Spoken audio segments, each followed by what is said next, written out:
This is the J Pitt Show. Falling lumber costs. Falling lumber costs. Interesting, right? We've had falling lumber costs could spell trouble for the broader economy. So lumber prices are at their low, or is at a 1-year low. Yeah. And usually, this kind of front runs slowing economy, which I feel like we're already feeling. Well, I mean, there's a lot of that. So not to comment there, we can come back for sure.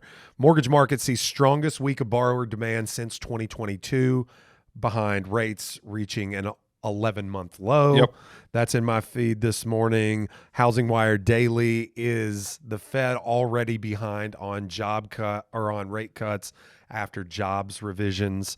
I mean, it seems like, I think a lot of the headlines, unfortunately, have been the politics surrounding the Bureau of Labor Statistics and Trump firing the head of labor statistics.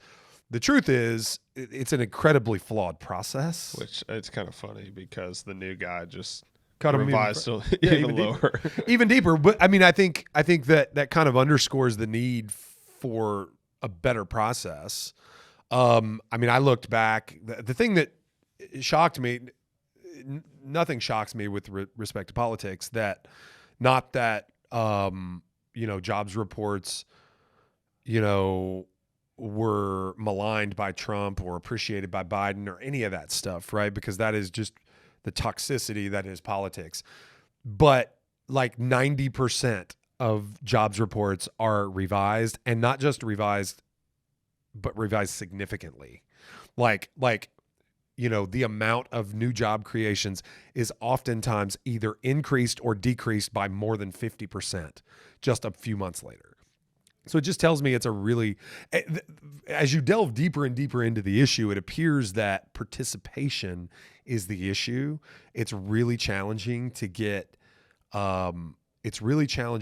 companies to participate. Actually, a fair percentage of jobs are created and live in small business, and small business owners, we can all guess they're taxed in terms of responsibility, and they just don't respond to these requests by the Bureau of Labor Statistics, and so they don't get good numbers, is what it sounds like. The only numbers they get, which makes sense if you go back to the scandal under Biden, which is all the jobs being created were not private sector; they were public sector, they were federal jobs. Yeah. Okay, and so these are jobs working for the federal government. Well, it's mandated that the federal government participates as an employer.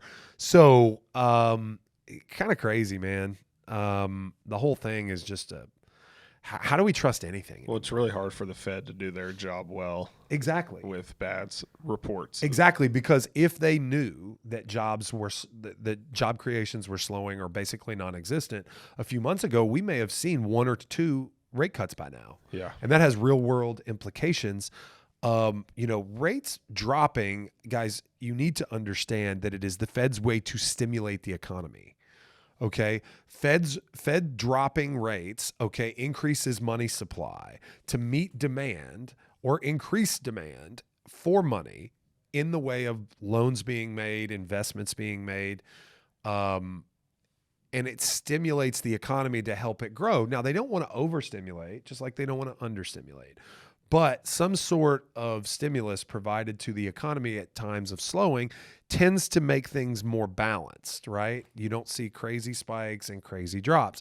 Unfortunately, for the last decade, it seems like the Fed has mismanaged, the economy. And so, all these things, not to say that there's not been generational challenges like COVID, but it's been kind of crazy.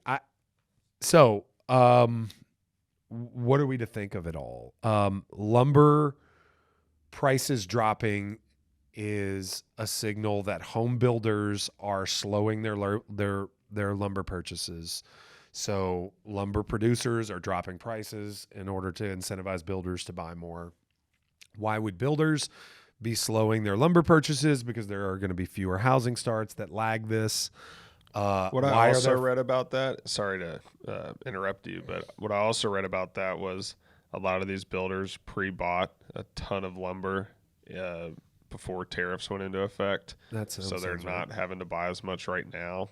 Don't know how much truth there is to that. Maybe. But I'll let you keep going. Well, no, I mean, I think that to me could be a causation kind of exercise, because large national builders, some of which are clients of mine, they always pre-buy lumber, right? So yeah, maybe they increased their pre-purchase, but at the time that the Liberation Day or whatever, when these tariffs were supposedly to go in effect, the slowing in the new construction market was already obvious. Right. The large national builders around here had slowed down their land purchases. They're sitting on larger amounts of inventory. E-Town, which is a great example. It's a bedroom community of Louisville where a lot of large national builders have found it easier to acquire lots and land to be able to build spec houses, which is how they volume build. So, I mean, inventory is up substantially in Elizabethtown per capita compared to Louisville.